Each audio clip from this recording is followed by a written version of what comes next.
What's going on, everybody? John on here with you. It is Tuesday, January 18th, 2022.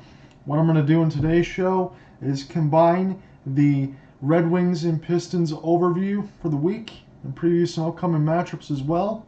And then we're going to combine baseball strike news and Microsoft's acquisition of Activision Blizzard. We're going to do that one at the end. So maybe get about 45 minutes to an hour of content.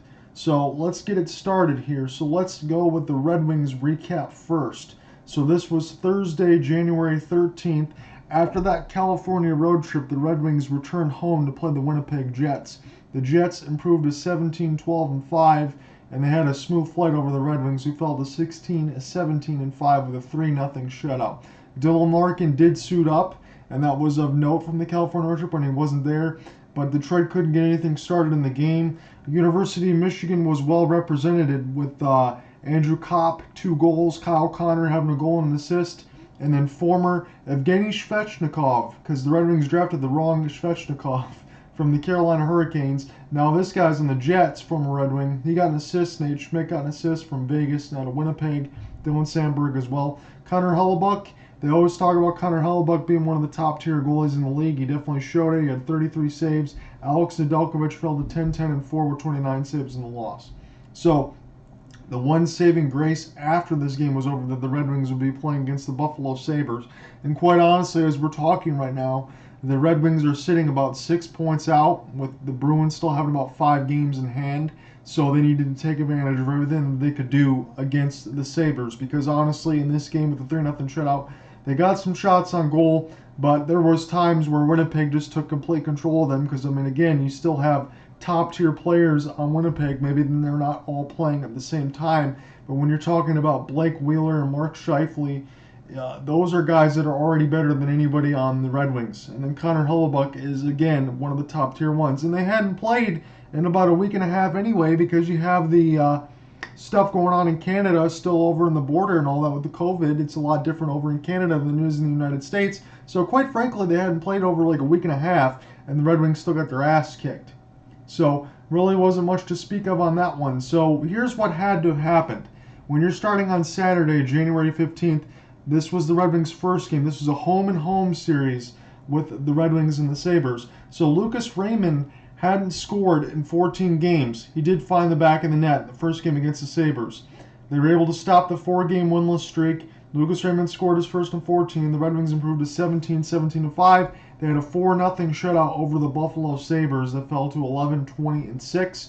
Tyler Bertuzzi, still on his hot streak, added a goal and 2 assists. Robbie Fabry, Michael Rasmussen also scored a goal. Dylan Larkin had 2 assists. Raymond, like we said, scored a goal and had an assist, while Filip Zadina, Vlad Nemestikov, and Filip Hronek all had an assist for the Red Wings. Alex Nedeljkovic played again. 11-10-4, he improves with a 22-save shutout victory. Aaron Dell, 1-6-0, made 35 saves in the loss. So it was everything that the elixir that the Red Wings needed to get back on track to play against the Buffalo Sabres. And fortunately for them, they got to do it again the next couple days, because on Monday, Martin Luther King Day, it was a little bit tighter, but Dylan Larkin carried the team on his back, scoring the game-tying and eventual game-winning goals to help the Red Wings with an 18-7-5 improvement, edge the Buffalo Sabres 11-20-7 on Monday afternoon. With the 3-2 victory, Buffalo opened the scoring with a goal. Henry Yokokaru helped it stay that way until the third period. Jeff Skinner also made it 2-0. So the Red Wings came out flat in that second game, but Vlad Nemestikov turned the momentum around with a shorthanded goal, and Dylan Larkin scored the rest of it. So Larkin had a pair of goals. Robbie Fabry, Tyler Bertuzzi, and Mo Seider, and Nick Leddy all had an assist for the Red Wings. Skinner had a goal and assist. Yokokaru scored a goal. Alex Tuch went from the Las Vegas Golden Knights to the Buffalo Sabres, so that's quite a demotion there for Alex Tuch in exchange for Jack Eichel in that trade, who Jack Eichel still has not seen ice time, but he's one of those ones that doesn't have to go through that experimental neck surgery that Buffalo wanted him to have. He's going to go ahead and tough it out and get the stuff done for Vegas, maybe. So Alex Tuch, Rasmus Dahlin, and Tage Thompson all had an assist for the Sabres. Again, Alex Nedeljkovic got the win, 26 saves. Aaron Dell was once again in net for the Sabres. He stopped 32 shots in the loss. So Detroit was supposed to play tonight against the Philadelphia Flyers, but I believe that's been COVID postponed. So the Red Wings are going to be off until Friday when they stay at LCA. So they got quite a bit of home stretch to stay and spend time with friends and family and things like that. They're going to play the Dallas Stars at 7:30 p.m. Eastern on Friday.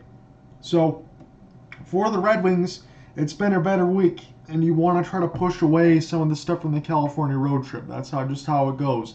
You're playing against 3 playoff teams, as I've mentioned many times before. They were all still in that spot. The LA Kings are now second in the Pacific, while the Ducks are third, and the San Jose Sharks are still sitting in that second wild card spot in the Western Conference. So the Red Wings were getting punched in the face a little bit. And when you come and you play the Winnipeg Jets, who hadn't played about a week and a half, you thought you might be able to get a little bit better showing after not playing so well on that road trip, going 0-1-2. They couldn't do it against the Jets, but the Buffalo Sabres, what did they start? Like 8-2 or 9-1, something like that, just like the Edmonton Oilers, and they pretty much, Buffalo Sabres have fallen off a cliff. So it's good for the Red Wings to be able to get those 2 wins against the Sabres, but the Stars are in a kind of similar spot that the Red Wings are in right now, although they have about 5 games in hand and about the same amount of points. So the Red Wings right now are sitting firmly out of that second wild card spot, but all they can do is keep winning.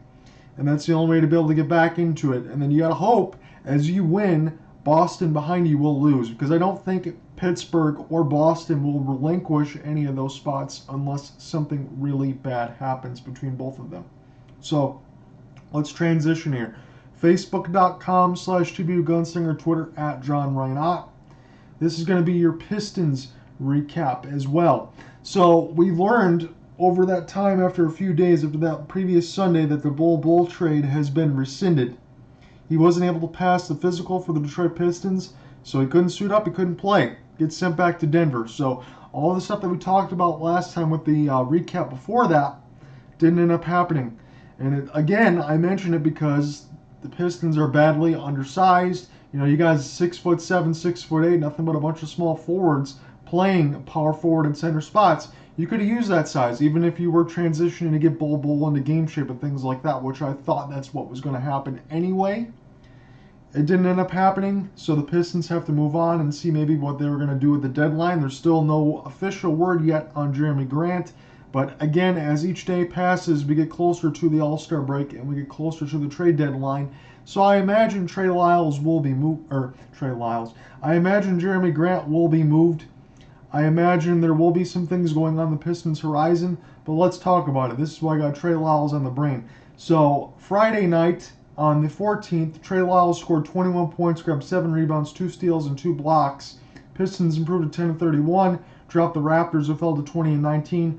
103-87 on Friday night. Cade Cunningham again played strong. 18 points, 7 rebounds, 5 assists. Hamidou Diallo, 18 points, 6 assists, and finished with several assaults on the rim. He was a plus 23 in that game. And the Toronto Raptors could not stop the assault at the rim of Diallo. There was a couple nice fast breaks where Cade would trigger a pass. He would give to Killian Hayes, lob it up to Diallo, vice versa. He was all over the floor. He looked really, really good. Josh Jackson added 13 points and 4 rebounds for the Pistons. Fred VanVleet, double-double, 24 points, 10 assists, 5 rebounds. Pascal Siakam, 23 points, 11 rebounds, 4 assists. OG Anunoby, 16 points for the Raptors. It was a wire-to-wire victory for the Pistons, and I got to believe that was their first one, but the 14-point victory at home officially was their largest. Toronto shot just 28 of 87, which was tied for its worst performance of the year. So, in this time, again, as we talked about last week, the Pistons, they've been on a little bit of a roll, but yes, again, they got destroyed by the Chicago Bulls, 46 points, Memphis Grizzlies by 30, Charlotte Hornets by 29 points, but yet they had won 5 of 8.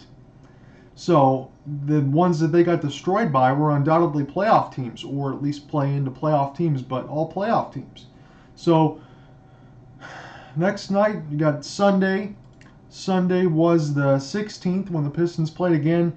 It was supposed to be the Cade Cunningham and Devin Booker show in this matinee showcase because it was the 1 o'clock game Sunday before Martin Luther King Day. Cunningham was ejected with 4:22 to go in the third quarter. After that, the Phoenix Suns, who improved to 33-9, took complete control of the Pistons, who fell to 10-32, 135-108. Another game, even though the Pistons are playing well, they're playing against the best team in the NBA right now, the best team in the Western Conference, as well. Another one of those games where they give up close to 140 points. But it goes without saying it's a lot easier to do when you don't have one of your key pieces on the floor. Because Cade Cunningham received a second technical foul for finger pointing. The first one that he got, I believe, was off of a call that was on Phoenix where Devin Booker was sitting there talking and Cunningham was a little upset about it and he got his first one. But Cade Cunningham got his second. He finished with 21 points on 9 of 15 shooting and 4 assists. Corey Joseph, 21 points, 7 assists. Trey Lyles, 18 points, 6 rebounds for Detroit. Cunningham went baseline jam. It wowed the crowd. Everybody got out of their seat. I was doing the color commentary for Colorcast on the iPhone. I enjoyed that. I enjoyed watching Cade Cunningham play. It's such a strong game, but it just sucks because, again, through the letter of the law, we understand that Cade Cunningham is not supposed to finger point, whether or not he's pointing at the Suns bench, which I believe was later confirmed, but not initially at the time on Sunday. But it doesn't matter if you point here, there, over there, your own bench, anywhere. As soon as you pull one of these out, it doesn't matter. You could stick it right up here too, but as soon as you pull out one of these, it's over. You're going to get tossed. So that's the letter of the law. But at the same time, when you're thinking about it, especially me being born in 87 or any of that stuff around there, even in the Kobe Bryants in the early 2000s and things like that, you're seeing the going to work Pistons. You're seeing some of the stuff with Michael Jordan getting in the absolute brawls with the Pistons. You're seeing absolute brawls with the other teams in the 90s and 2000s, Malice at the Palace, all those things, any of those teams, all combined. It was a much more physical game in certain areas. Not saying that, not because you can't do hand checking anymore or these guys don't take contact going to the rim. That's not what I'm saying. I believe the refs back then were able to let a lot more things go, and now what they're trying to do is police it to the point where it just stops any kind of that initiative from going on at all. So whether or not you think this is a little suspect, which I think a lot of people did, through the letter of the law, he's got to know that he can't do that. And again, Cade Cunningham, 20 years old, I get it, he's going to learn. The Pistons are a much better team when he's on the floor, and that's obvious. But he will learn from this and bounce back from it. But honestly, in my opinion, in doing these shows and all that, bringing this information to you, I don't mind what Cade Cunningham did. I don't mind the NBA players showing a little bit of excitement, getting all hyped up. I mean, just the other night, when the Lakers beat the Jazz, Russell Westbrook had a Dunk of the Year candidate over Rudy Gobert, where he absolutely just mutilated Rudy Gobert going to the rim. And then he was talking a bunch of junk and got a technical foul. But how could you not be hyped up after something like that? So, again, I understand letter of the law, but from that point, Cade Cunningham in this instance was still tossed. So Devin Booker was stuck on automatic. He had 30 points, 4 rebounds, 4 assists to pace the Suns. Cameron Payne had 20 points, 5 rebounds, 5 assists. JaVale McGee, 20 points, 6 rebounds. A lot that you saw from the Suns in that game, even though DeAndre Ayton left in the second quarter because he had a right ankle sprain off of a move that Cade Cunningham did off a step back. He injured the ankle a little bit. But from what you saw with the Suns and JaVale McGee, again, with the undersized Pistons, and I have to keep bringing that up, anytime he got the ball in the paint, anytime he was able to go after Trey Lyles, anytime Chris Paul was able to lob the ball into JaVale McGee, it was an instant bucket, and there was nothing the Pistons could do to stop it. So you're going to keep going at the mismatches that are available to you because that's what good teams do. And great teams like this, and I don't care whether or not Chris Paul doesn't have a championship or not, I think immediately he always makes all of his teams better. I mean, look at the rebuilding Thunder just the year prior before we go into the Suns. I mean, they weren't supposed to compete for anything, but they were in a playoff spot because of Chris Paul. So, the largest lead of the game for the Suns was 29 points, and it was understandable, especially after Cade Cunningham left. Booker, I don't know how many countless step-back fadeaways. I didn't keep count of it, even though I was watching the game. I'd say about 12 or 13 of those. Falling back from mid-range, there was a masterful between-the-legs nutmeg from Chris Paul, and then he picks the ball back up and then lobs it to JaVale McGee. It was absolutely outstanding. So even in that game, the Pistons were very, very competitive, especially through the first half. But again, when you lose your guy, that's how it goes. So Detroit did have a few opportunities in that game to cut down the Suns' lead, and they couldn't do it. They tried to take advantage of the early bonus in the second, third, and fourth quarters. And I'm not exaggerating when I tell this to you guys. Pistons were in the bonus for about 8 minutes in the second quarter, and then like 7.5 with the third and fourth quarters. You're in the bonus. You're shooting free throws. You get to the line, that could be it. It could be church. or even at least keep the game close, because when you're playing against the Phoenix Suns, again, they made the NBA Finals for a reason. They were up 2-0 and lost it, but still, they made the NBA Finals last year. They're the best team in the league right now. When you're getting to the line, you have an opportunity to take advantage of the game and keep it closer. But the Pistons and Trey Lyles in specific in that game could not shoot free throws, and they had sloppy shooting at critical times, which, again, that makes it difficult to beat good teams, let alone great ones.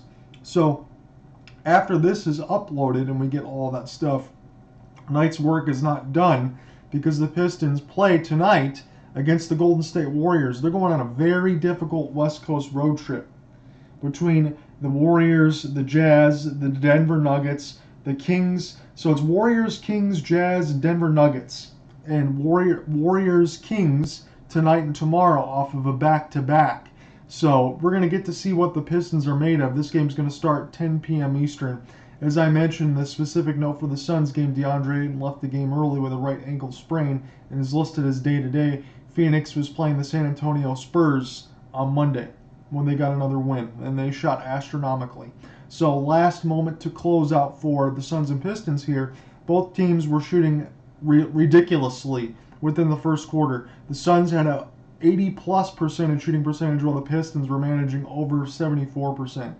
But again, it was a different brand of basketball. As I mentioned, both teams were called for several technical fouls, but it was Cade Cunningham and Josh Jackson that got tossed, even though there was a lot of talking from Devin Booker, which I don't mind it because he was absolutely dominating. That's what these guys got to do. It's a competitive game after all. I'm not sitting on the side of, you can't talk. I'm not one of those ones. I enjoyed it. It was a great game. But we got to see a lot of things. If you're not doing this, you're not getting tossed. That's the rule of it. But it was a fun game, and it was a nice game to do color casting on. So tomorrow, I want to make a note of this before we switch into baseball here. Tomorrow, I will be doing another colorcast broadcast, and I will get the complete game story uploaded.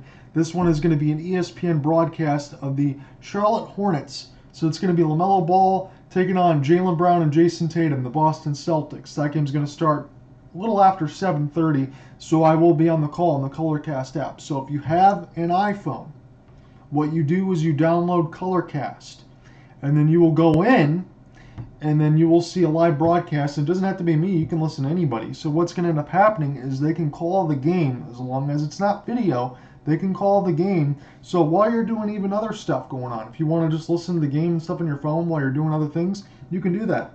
But go in there, interact with me. I'll definitely, during commercial breaks, if I see people in there, interact with you.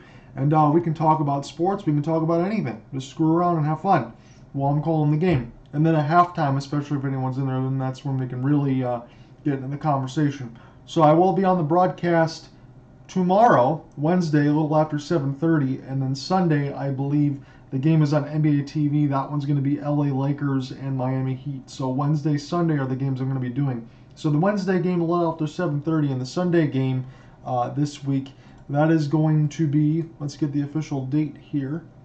That is going to be on the 23rd, the Sunday game, and I believe that's Lakers Heat, and that one's going to be a little after 6.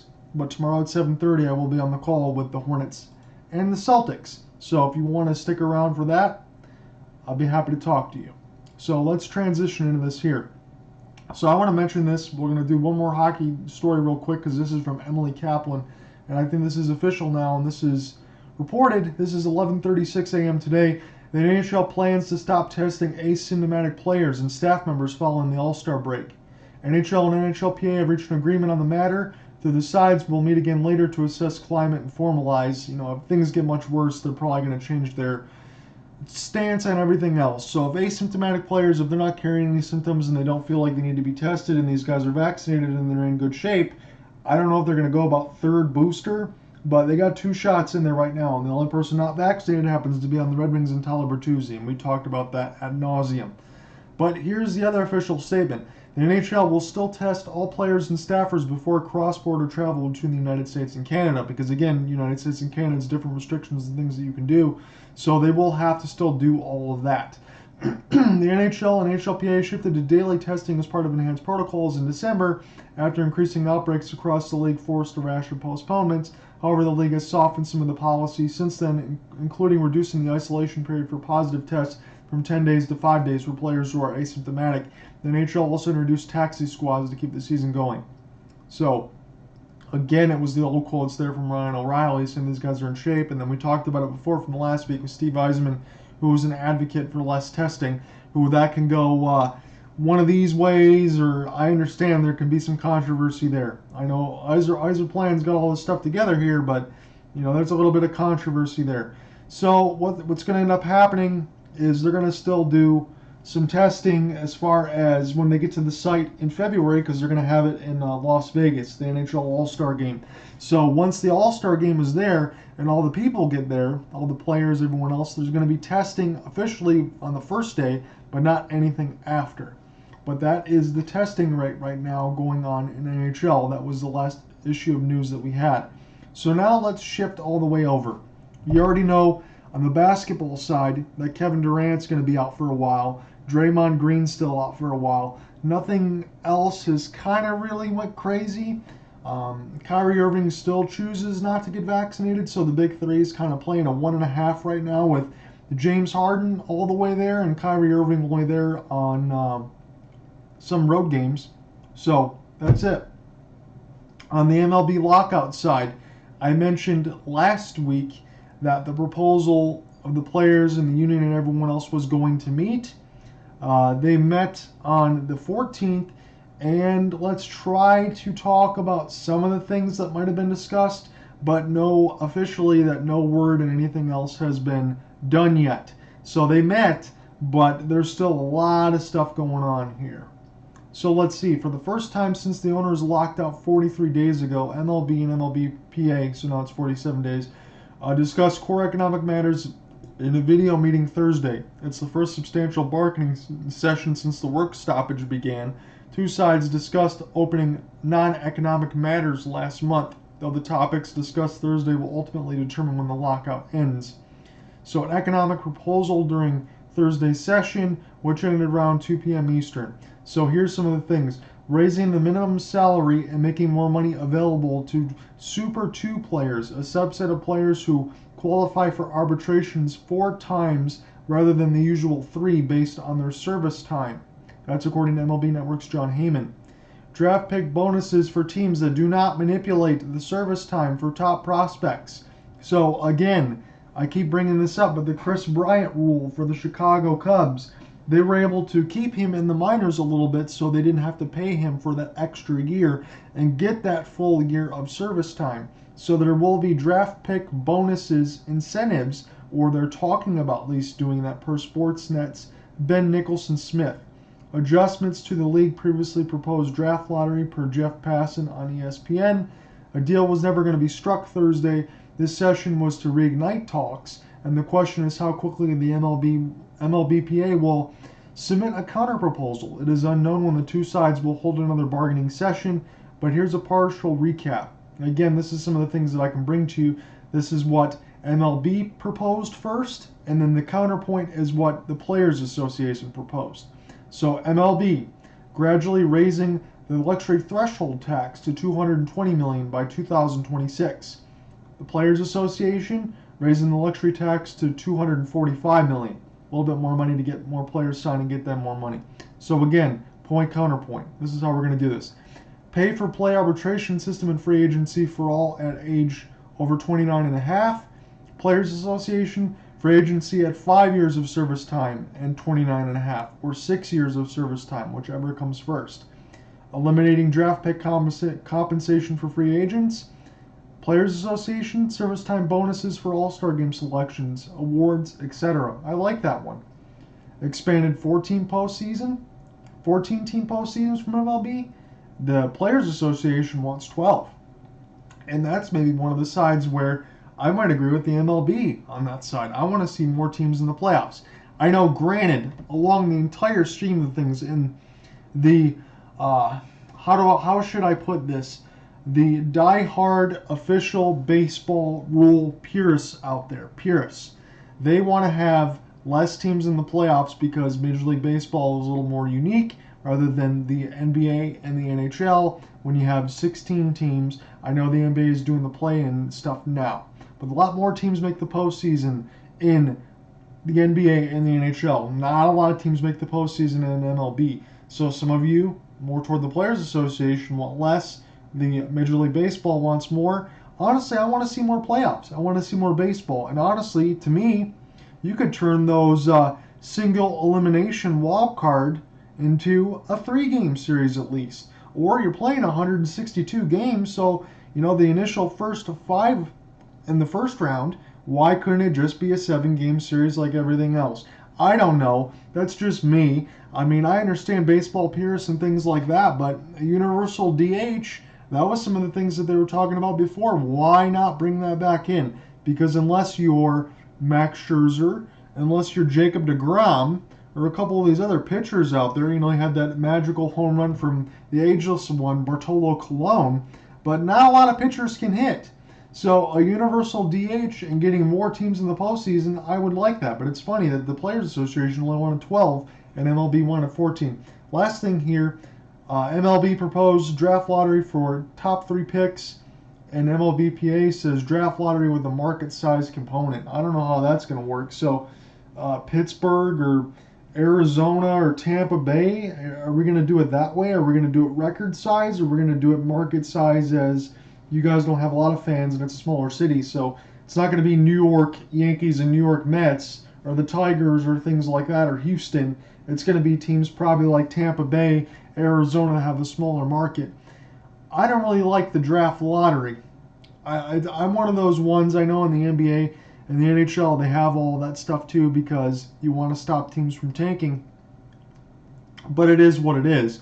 I think at the end of the day, if you have the worst record, you should get the first pick, and it's up to you to take advantage of getting that first pick and drafting the right player. That's the way I look at it. You're in the worst record for a reason, and you need to be able to get better. If you get the worst record and you get one of the other picks and you F it up, that's on you still, but I get it. They want to have a draft lottery. I might not want that as much. They want that more for league parity, to have more teams be competitive. But I think that all stems from my personal opinion that you would do that by having a salary floor and a salary cap, and especially a salary floor. Because if these teams don't spend and they don't get good players, and I'm not talking about signing a free agent for $45 million that's way past his prime. I'm talking about getting equivalent MLB players that you can put in any role, be multi-position, and be good. If you're an outfielder, if you can play infielder, if you're a catcher, if you can mix and match infield to catching, however else you do it. If you're a quality player that can play multiple positions and you have a salary floor, I think the salary floor first encourages all that stuff more than being competitive, more than the draft lottery and things like that. So I'm proposed on the MLB side, I like the expanded 14 team postseasons, but MLBPA wants 12. So that's kind of interesting to me. But as far as MLBPA, raising the luxury tax threshold, free agency service time money, service time bonuses for all-star game selections awards, I like all that stuff, because at the end of the day, you're able to either stay with the team more, or you're able to get to free agency quicker and make more money. And that's what it's all about. Although, again, Major League Baseball and Rob Manfred really kind of needs to meet the middle here, because he's all about himself. He's all about greedy money business and things like that. He went from Gary Bettman and Roger Goodell level to where they're kind of forgotten about, and maybe not so much Roger Goodell. I don't want to say all that, because all the harassment and stuff with the women with Ray Rice and all those things like that were years and years and years ago. And again, I get that there's so many more NFL players, but my point being, Rob Manfred is on that darker side of evil here, more than any of the other commissioners now. And he needs to meet toward the middle for this baseball season to continue to go on time. Because, again, in the grand scheme of things, we don't even know when the season's going to start. Opening day is supposed to be March 31st. Who knows if we're going to get to that point? Who knows what they're going to talk about with visas for players, getting things together, Rule 5 draft, MLB draft, all that. All this stuff is going to end up moving around, if you don't get a certain start and, meet time, start time.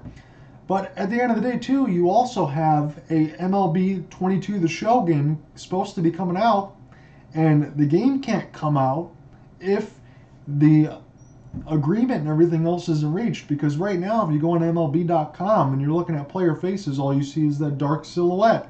You can't even use player likenesses. So if you can't use player likenesses, San Diego Studios from PlayStation and Xbox side can't even make a baseball game. So will MLB The Show 22 come out? Who knows? That's only going to happen whether or not these teams get together and Rob Manfred and the Players Union can end up agreeing on things. And I think the only way that's going to end up happening is if Rob kind of just, is a little less evil, stops being a Scrooge, and gets things done because people want to see baseball. And the only way, again, as we talked about it, the only way baseball is going to get effed up is if baseball continues to ruin baseball. And that's what it's doing right now. So let's transition. We're going to talk about this acquisition from Microsoft of Activision and Blizzard. Sorry about that. It was a cough drop. I almost killed myself here. So Microsoft is going to face an uphill battle to try to rehab Activision Blizzard. That's from Austin Goslin. This is a Polygon. So this is some of the problems in his article that he details why Microsoft is going to have a problem with Activision Blizzard. So Microsoft today, the deal isn't exactly done yet, but even when the $68.7 billion deal is made official, Microsoft will still have plenty of complicated situations to sort out after the dust is settled. Between Activision Blizzard facing an ongoing litigation, acquisitions of toxic workplace, which we talked about last week, the unrest of certain studios, a controversial CEO, and a scrutiny from a few government regulatory groups, here are some of the problems that Microsoft will face. So the Federal Trade Commission and the EU. Mergers of this size have to be approved by regulatory bodies, most prominently by the United States Federal Trade Commission, the U.S. Security and Exchange Commission, the U.S. Department of Justice, and the European Union. So there's going to be a lot of that going on, and there's going to be a lot of it in terms of Microsoft having a lot of money, he's saying, in a decidedly big tech-dominated space. Is it going to be a monopoly? It could raise a few red flags. That was his point. If this is deemed a big tech deal, then it will face increased scrutiny. The recently appointed head of the FTC, Lena Khan, is likely to be tougher on big tech than the previous heads of the organization, and President Biden issued an executive order in July that announced his administration's intention to protect economic competition, particularly in tech. In fact, just a few hours after Microsoft's announcement, the FTC announced that it's starting a process to modernize its merger guidelines. So toxic workplaces, we talked about that with the instances for the largely U.S. regulatory bodies, all the stuff going on in Activision Blizzard, workplace bullying, demeaning behavior, instances of sexism and racism. These complaints eventually led to walkout, esports sponsors withdrawing, high-profile employees from several different studios leaving. Activision Blizzard has since settled several of the complaints, but still a lot of it ongoing. Since the walkout in July, Activision Blizzard employees have collectively founded a group called the King Workers Alliance with the intent to organize fellow employees to create a better working environment for the company. In December, Activision Raven Software Studio went on strike, which is still ongoing, with the goal of pressuring the company to rehire several contractors who had suddenly been let go right before the holidays. It doesn't get any worse over there. This quest to unionize studios has been ongoing across the video game industry over the last several years, with employees of studios like Paradox Interactive signing a collective bargaining agreement, employees of Nexon, a Korean studio, forming a union. Bobby Kotick. Activision Blizzard CEO Bobby Kotick has been a controversial figure for many years. Criticism of Kotick only grew after the many allegations and legal complaints resurfaced, with many, including Polygon, calling for his resignation. Despite all these alleged issues cropping up during the time of the head of the company, Kotick remains with the company. So let's see. According to a report from the Wall Street Journal, Kotick is expected to leave the following completion of the merger, which would likely come out 2023, but don't expect to hear anything definitive about his future. But he's still going to be leading the deal.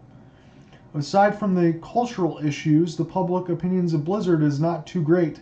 While Blizzard is separate from Activision's library, most of the impressive IP and all of gaming and many of the games that aren't in a great place right now, World of Warcraft is suffering, Diablo 4, Overwatch 2, languishing and turbulent development processes. StarCraft IP has been largely dominant since 2015 StarCraft 2 Legacy of the Void, and the only games in the near horizon are mobile-only versions, which were not well received there.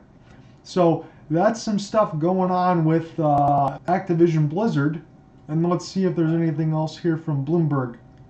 So Microsoft Corp, this is from Bloomberg, buying Activision Blizzard in a $68.7 billion all-cash acquisition, uniting two of the biggest forces of video games. It's a software maker's biggest deal ever, almost 3 times as large as the 2016 purchase of LinkedIn. Here are 5 key reasons why it happened. Size. The transaction, if it can get regulatory approval, will create the number 3 global gaming company, catapulting Microsoft to just behind China's Tencent Holdings Limited, the publisher of League of Legends and game console rival to Sony Corp and the maker of PlayStation.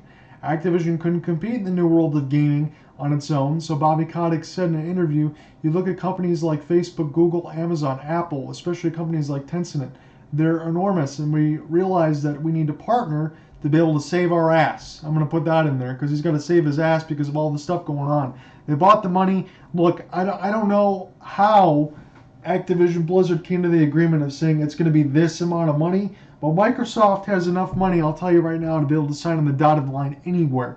They have a lot more money than Sony. And when I was trying to go through this podcast and get you some initial numbers, there isn't anything definitive I can give you as far as Sony's cash on hand in comparison to Microsoft, but I gotta believe it's in the range of more than 10, 25, 30 times the amount of cash on hand than Sony would have to be able to do that, because you're going to do a baller move like that and almost $69 billion, $68.7 billion in an all-cash acquisition. Microsoft's got the money. That's big baller brand status. That's LeVar Ball status to be able to get something like that. So another reason why it was bought, mobile. The fastest growing segment of gaming. Activision owns the mobile gaming studio king makers of Candy Crush. Okay, that makes a lot of sense. So that's a lot of money there. Bypass App Store fees. Nadella wants his gaming empire to be big enough that gamers will come to it directly, bypassing Apple Inc.'s App Store. Microsoft has been at war with Apple and Alphabet Inc.'s Google over the fees the app stores could charge for games, so they can get all the money. It's not going to be some third party like Apple or Google or something like that taking all their stuff. Metaverse. Gaming is one of the Microsoft's 2 biggest metaverse plays. The other is Office, Open Office, and things like that, and conference software. Nadella and Phil Spencer already view the communities of gamers that have grown up around titles like Minecraft and Halo as similar to the metaverse concept. The acquisition will offer even more massive and devoted game communities to create metaverses. When we think about our vision for what our metaverse can be, we believe there won't be a single metronized one, and there shouldn't be one. The last thing here, 3 C's. Nadella's corporate strategy has been collating around cloud content and creators. Microsoft wants to get as much of Activision's past and future content onto the cloud gaming service Xbox Game Pass, which everybody seems to love, and hopefully I'll be able to get my hands on some of that soon. This has been bolstering the software maker's sales with a steady stream of subscription revenue. This deal also lets Microsoft tap into a pool of players creating their own gaming content and worlds. After adding Minecraft, LinkedIn, GitHub, Nadella has been shopping for a big asset that would give him a large community of creators. He failed to land TikTok, and talks with Pinterest and Discord similarly went nowhere. Activision is the latest try, and this time he looks to have succeeded. So this is going to be done. And let me give you a few things. No, I don't know all the stuff and all the details behind Xbox Game Pass because I don't have a Microsoft Series console, although I recently, with my cousin, helped me get a more closer to a 21st century 1080p computer that can run comfortably and things like that. So I'm just now, because the last computer I had was pre-built from about 14 years ago. It's older than my TV, where everything's kind of daisy-chained together.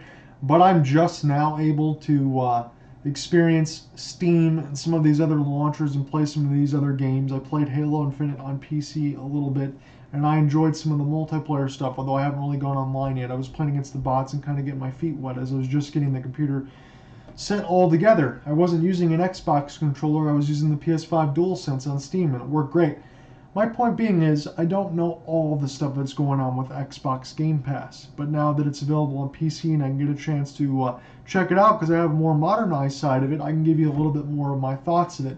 And in the end of the day, it's one of those things, just like we talked about with the acquisition of Bethesda from a couple of years ago. Now you have Activision Blizzard.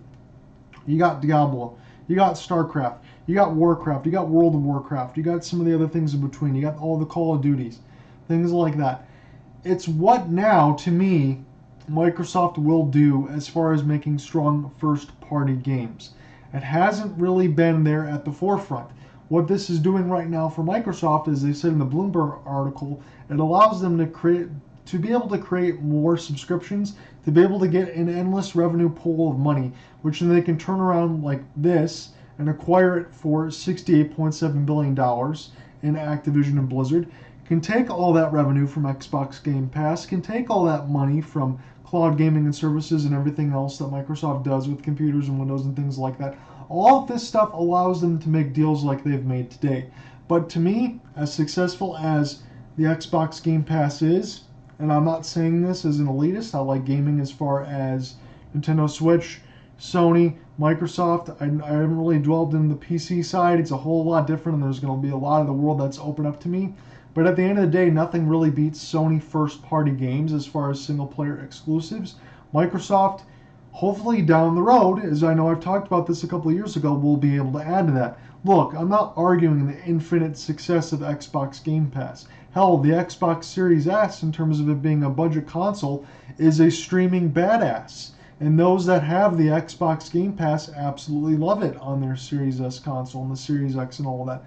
So it's very, very successful. But at the end of the day, to me, being able to play the latest and greatest games is the most important thing in having unique experiences. PlayStation has a lot of exclusive titles. Nintendo always has a lot of exclusive titles. Microsoft doesn't have a lot of their own studios that go ahead and make those exclusive titles and say, hey, this isn't just specific to the PC, this is specific to an Xbox console, and you need to get an Xbox console. Again, that hasn't been the approach that they've taken, but I do think it would go a long way to be able to have some excellent first-party exclusives to entice people like me, to entice a lot of the people out there like me that want to own these consoles, but given a reason to do that. Because from their open-ended approach, and Microsoft is very consumer-friendly, Microsoft also allows you to mod your console and do some other things for a fee, and then be able to turn around for a $40 fee, turn the developer mode on and off to still be able to go play online when you want to do that. It's great. But at the end of the day, Microsoft doesn't have those first-party exclusives to make the console a must-own. If you're in that camp, it would be better to own a Nintendo Switch and a PC, or a PlayStation and a PC, to get the best of both worlds, or not all three consoles if you have enough money to be able to do things like that. I don't. I haven't done that, and I'm still waiting for an upgraded Nintendo Switch to be able to finally do that. And maybe now that my monitor and everything else is better, even though it's still 1080p, it's 144 hertz, maybe now that this monitor is better than my TV, I might just stick with the monitor until the next iteration of consoles. Who knows? I'm still waiting on that TV deal if it's actually worth it to me. Right now the monitor is fine. So, my point being in all of that is, Microsoft is doing a very good job, but at the end of the day, a lot of us want to see good first-party exclusives too, to go on top of what they're already doing, not just first-party exclusives, because I don't want everything to be a monopoly. But Microsoft is continuing to get all this property, all these companies, and let's face it, Activision Blizzard and Bobby Kotick and everybody else should be dropping to their knees and kissing Microsoft's ass, because it's one of those things where they save them from going completely under. Again, I don't know how you come up with that official number to determine that they're worth $68.7 billion, but an all-cash acquisition is scary. And if Microsoft can continue to do that, and they can continue to own a lot of things, and not just turn things into time exclusives, but exclusivities on their own system, we could have a problem on our hands. But I think at the same time, continue to do what you're doing, make good first-party exclusives, and keep everything good for all three companies as far as Microsoft, Sony, Nintendo, and everybody's going to be happy. So it's just up right now to Microsoft to get some of those first-party games and make the Series S and make the Series X worth owning, despite just being an excellent emulation machine and getting the stuff cross-platform between PC and Xbox that I like. But those killer games that are Xbox exclusive to a console aren't there yet. But those are my thoughts.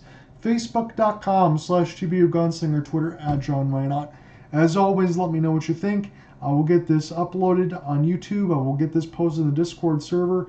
What are your thoughts on what we talked about today? I had the Pistons and Red Wings recap. I gave you some NHL news about vaccinations. I gave you the latest news about the MLB Lockout. And I gave you the acquisition of Activision Blizzard from Microsoft Camp for a whopping $68.7 billion. And I gave you my thoughts on why it had to happen for Activision Blizzard, as well as the games that might be available on Xbox Game Pass, what Xbox Game Pass has been like, but then also chronicled that I do think the Series X and Series S collectively need some console exclusives to make the acquisitions worthwhile. But again, those are my thoughts. As always, let me know what you think. My work is not done for tonight. There's going to be a Pistons game about a little after 10 with the Golden State Warriors as they start the difficult road trip. So we're going to have that game after all this stuff is uploaded as well. And then tomorrow, as I said on the Colorcast app, I will be doing NBA broadcast play-by-play of the Charlotte Hornets and the Boston Celtics a little after 7:30 on Wednesday. So if you want to check that out, come hang out in the Colorcast app. All you need is an iPhone. Download the app and come hang out with me. As always, peace out, guys. Have a good one, and we will talk to you soon.